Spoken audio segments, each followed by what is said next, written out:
So today is the day that we finally get to work on this other half of our self-portrait. We've been talking this week about surrealism and how we're going to make up this other half of our self-portrait using more surrealistic-like features. In order to do that, we listed out 10 things that were important to us. And now what you want to do is try to figure out how could you symbolically show this, or how might you portray yourself on this half of your face.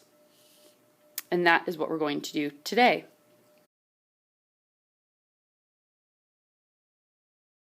So the very first thing that I did was I went in and drew, paying attention to my photo, the other half of my photo that I don't have on here, the proportion of my head. Just kind of trying to get an idea of where to start, or where to start building up different features. Before you start drawing directly on your paper, you want to erase these grid lines.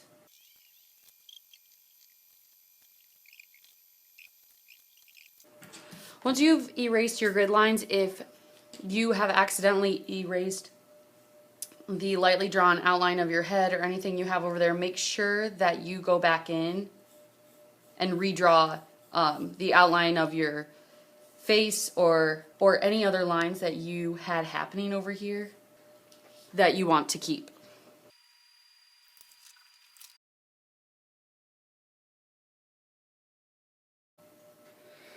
So after taking a look at my list on a scratch piece of paper, I started coming up with some ideas for symbols that I might use. I had reading, so I drew this. It kind of looks like an open book. I also had time. So I have this clock here, health and running.